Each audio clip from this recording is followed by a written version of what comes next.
Ya estamos con Camila Ciñago, ella es periodista, además bueno, es licenciada en comunicación social y estuvo trabajando en un proyecto que tiene a las cárceles de mujeres y a la iglesia en las cárceles de mujeres como protagonistas. Gracias por acompañarnos. Gracias a ustedes por la invitación, un gusto. Bueno, comentame un poco cómo es que nace esta inquietud de ver cómo es que operan las diferentes iglesias en los centros de reclusión femeninos en Uruguay. Bien, bueno, esto surgió un poco a través de la Facultad de Información y Comunicación, justamente, que me acerqué a las unidades penitenciarias, y en ese entonces un poco me llamaron la atención la existencia de iglesias, ¿no? Porque simplemente no sabía ni siquiera que iban. Y bueno, en ese sentido, a partir de algunos datos que accedí a través del Instituto Nacional de Rehabilitación, di cuenta de que las cárceles con mujeres eran las que recibían más iglesias. Entonces, bueno, a partir de ahí me surgió específicamente el enfoque de, bueno, ¿qué pasa con las iglesias que asisten a la cárcel de mujeres con hijos? Y bueno, a partir de ahí fue que lo llevé a mi trabajo de grado de la FIC. La cárcel de Santiago Vázquez, la ex Comcar, es la cárcel que recibe más iglesias, digamos, o religiones. Pero después viene la número 5 y la 9, es así, que son esas dos que mencionabas.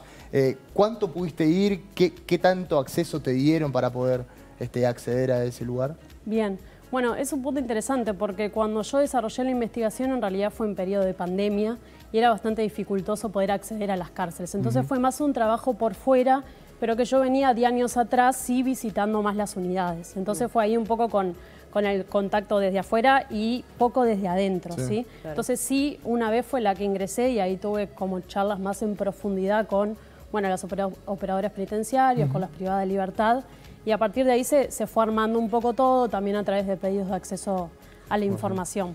Ahí está. ¿Cuál es el trabajo que tienen las cárceles dentro de los centros penitenciarios? Porque bueno, uno pensaría obviamente que son momentos de adversidad para cualquier ser humano, estar privado de su libertad y que la fe allí cumple un rol muy importante. Pero también hay otras cosas que son más del día a día, en donde influye el trabajo de la cárcel, de las iglesias, perdón. Ahí está.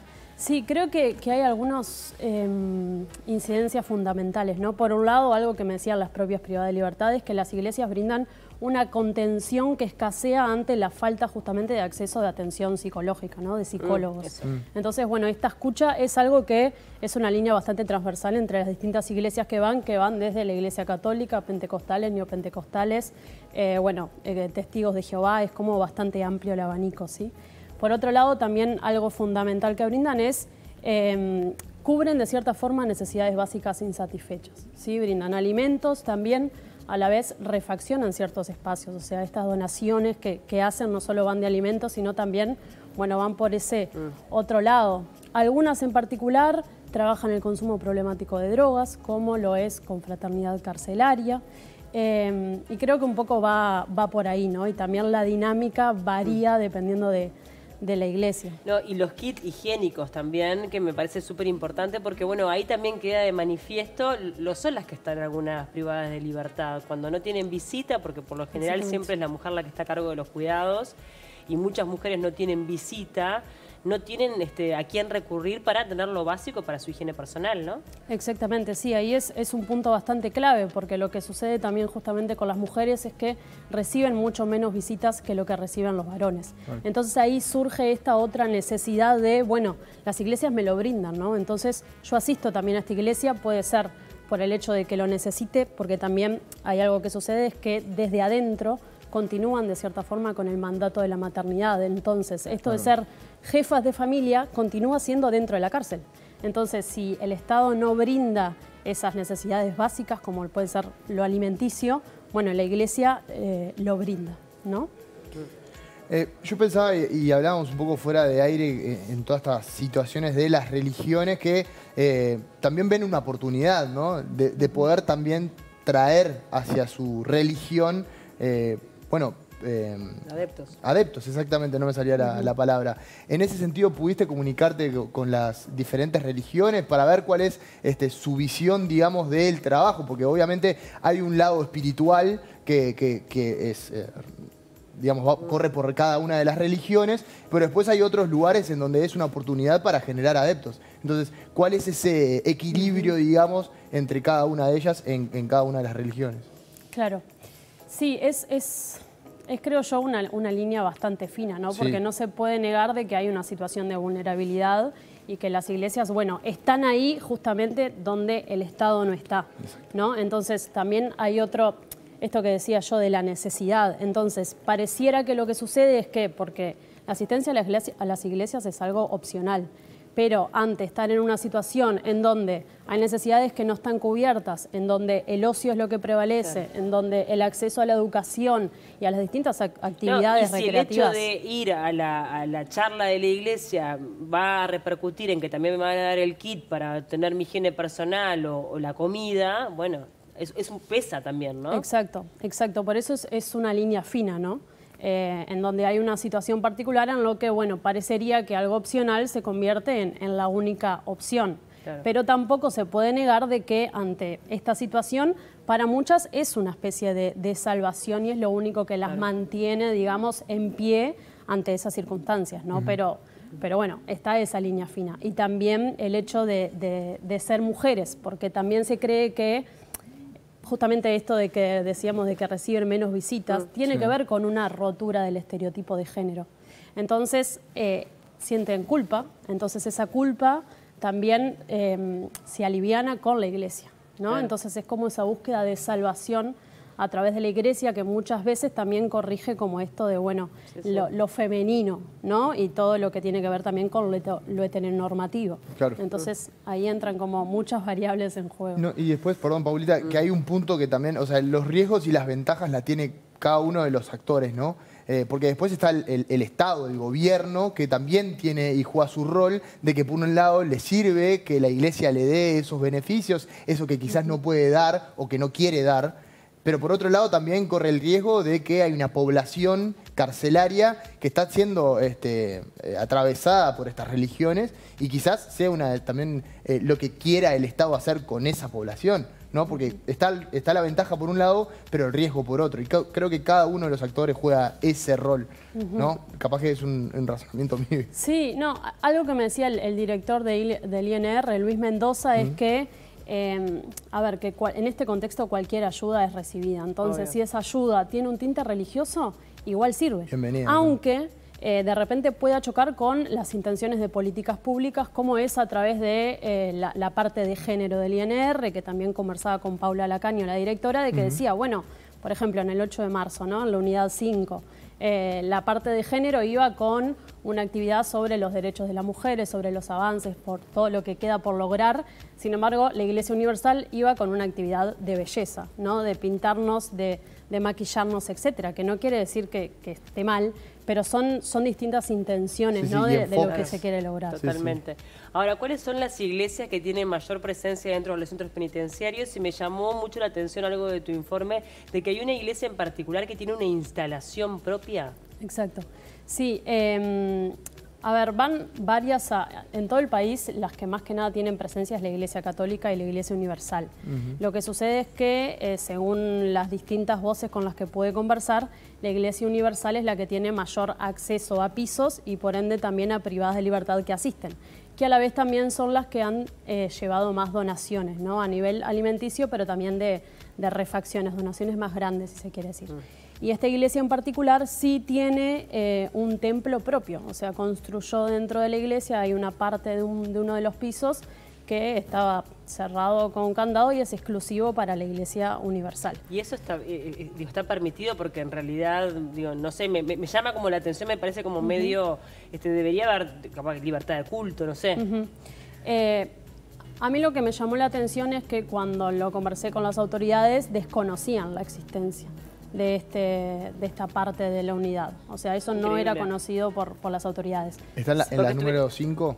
En la unidad 5, exactamente. Porque además estuvieron trabajando ahí, o sea... Sí, de hecho tuvieron el permiso de la directora, personas a trabajar, a hacer obra. Sí. Sí. Así que desconocimiento, o sea, desde las autoridades, tanto la de género como Luis Mendoza, desconocimiento sobre la existencia de eso. Exacto, desconocían eso. Sí hay otros de público conocimiento, por ejemplo en la unidad 4 hay un templo que no es exclusivo de una iglesia, sino que van varias, o sea, desarrollan las actividades ahí. Sería más lógico eso. Ahí está, y en otras también, pero esta parte en particular lo desconocían. ¿Qué apertura tuviste por parte de las diferentes religiones, en particular de la Universal y de la religión católica, en cuanto a dar explicaciones de lo que hacían, de acceso a la información que tienen? ¿En ese sentido encontraste apertura o mayor reticencia? No, tuve apertura, sí. La verdad es que pude conversar con los referentes de cada iglesia y porque la realidad es que también están muy convencidos de lo que hacen allá adentro, ¿no? Y también es una realidad que brindan algo que es importante. Entonces, nada, es eso. Yo traté de justamente reunir las distintas voces para mostrar el panorama que es súper complejo, ¿no? De cómo de ver. ¿Pudiste, bueno, obviamente que capaz que es difícil hacer como una estadística general, pero qué porcentaje más o menos realmente, bueno, se une a alguna iglesia en busca de una fe o en busca de una solución en un momento difícil de su vida? Ajá, posteriormente decís o como... Sí, o en el parte del estudio de toda la población carcelaria, hablando obviamente de cárceles de mujeres, ¿qué porcentaje va a las iglesias? Bueno, una de las operadoras me había comentado que la Iglesia Universal en la unidad 5 tenía más o menos el 80% de adhesión. Que eso no significa que sigan en todas las instancias, ¿no? Sino que de repente asisten una vez o que porque también las dinámicas son distintas. A veces son en la parte de visitas, otras veces van por celda, dependiendo un poco del día de la dinámica. Pero varía mucho, varía porque también es un amplio abanico de iglesias, ¿no? Entonces, como bueno, depende. Así que con respecto a esa diferencia de discurso, por un lado la Iglesia Universal y por otro con el encare del 8M, ¿no hay allí un choque de intereses? ¿Corren por carriles paralelos en ningún tipo? Obviamente en cuanto a las autoridades, a las explicaciones que daban las autoridades. En ese sentido, no hay un choque de interés. En el sentido del enfoque de repente que se quiere... Sí, de que no se tocan en ningún lado. Ellos plantean eso, de que corren por dos carriles diferentes, tanto lo que... plantean que es necesaria la libertad de culto, que lo es, y que es un derecho, digamos, pero que sí de repente... También plantean que es necesario como este espacio de espiritualidad, ¿no? Y de que sirve, digamos, el poder justamente salir. Pero sí, más que nada, desde género dicen, bueno, claramente hay una visión distinta, que tampoco es con todas, ¿no? Porque no es lo mismo la visión de la Iglesia Universal que de la Iglesia Católica. Pero sí, en ocasiones hay choques como ese ejemplo puntual que planteaba. ¿Y las iglesias pueden hacer diferentes ritos dentro de lo que son los centros penitenciarios? Misas, encuentros, pienso por ejemplo en la religión umbanda, con determinados rituales. ¿Tienen esa posibilidad o no? Bueno, la umbandista, yo conversé con Susana, y ella me decía que ellos no asisten periódicamente.